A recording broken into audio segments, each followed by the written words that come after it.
Hai teman-teman, jumpa lagi di channel Inohong dan selamat datang untuk teman-teman semua yang baru melihat channel ini dan konten ini, dan teman-teman ingin mensupport channel ini agar menjadi lebih besar lagi. Teman-teman bisa tekan tombol subscribe, teman-teman bisa like jika teman-teman suka dengan video ini, dan teman-teman bisa komen. Tentunya teman-teman komentar dengan komentar yang positif agar channel ini bisa terus berkembang, dan teman-teman bisa share juga video ini jika teman-teman ingin video ini menyebar lebih luas lagi.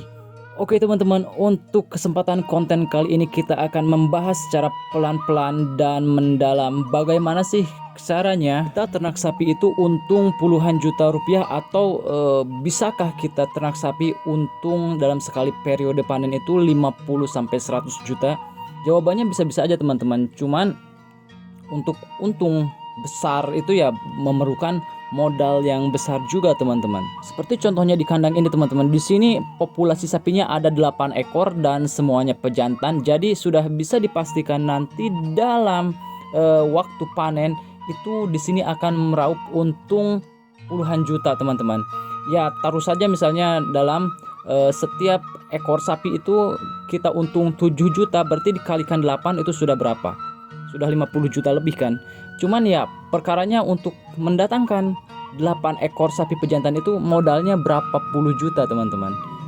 Nah pertanyaannya, bagaimana caranya kita meraup untung puluhan sampai ratusan juta itu, sedangkan di kandang populasi ternak kita itu baru punya 1 atau 2 ekor, atau bisa disebut kita masih merintis teman-teman. Bagaimana caranya? Ya tentunya itu tidak mudah teman-teman. Kita perlu lebih untuk bekerja keras lagi, kita perlu untuk lebih bersabar lagi, kita perlu untuk lebih telaten lagi, dan tentunya kita harus lebih banyak belajar lagi bagaimana sih caranya kita berternak itu supaya terus berkembang, asetnya terus membesar dan populasinya terus bertambah teman-teman, sehingga nanti untungan besar bisa kita dapatkan atau dapat kita raih teman-teman. Lalu pertanyaan berikutnya muncul, untuk membeli 1 ekor sapi untuk saat ini, misalkan saya belum mampu, tapi saya sekarang udah punya beberapa ekor kambing atau domba, atau saya baru mampu membeli beberapa ekor kambing atau domba, ya itu sama juga prinsipnya.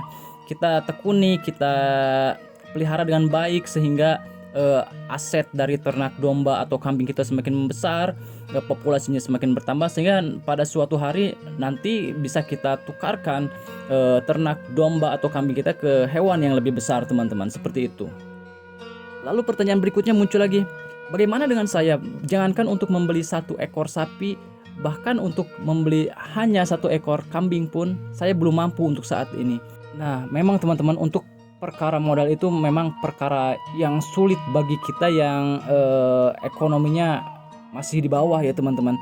Untuk perkara modal sendiri itu teman-teman tidak harus mesti selalu berupa uang teman-teman, tapi modal itu bisa berupa keinginan yang kuat, niat yang kuat untuk kita ingin memiliki sesuatu. Misalnya dalam hal ini kan kita ingin punya hewan ternak, jadi kita bisa dengan sistem maro teman-teman jika kita belum punya modal yang cukup buat beli sendiri. Jadi maro itu kita ngambil ke peternak yang lain yang punya banyak sapi, sapinya kita urusi di sini, dan ketika beranak itu yang anak pertama buat kita yang merawat, dan yang anak yang berikutnya itu buat si pemilik sapi teman-teman.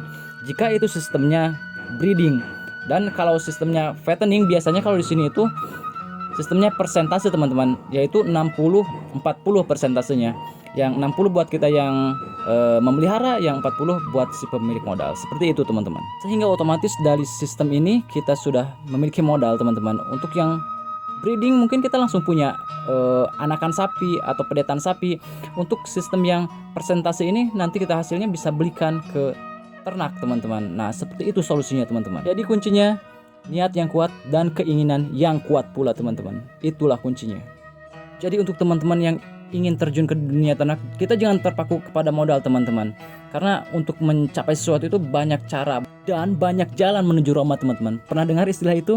Nah seperti itu teman-teman. Jadi untuk kita mencapai sesuatu itu tidak hanya dari satu jalur, kita bisa dari berbagai cara, berbagai usaha. Yang penting cara dan usahanya itu baik dan tidak merugikan orang lain teman-teman.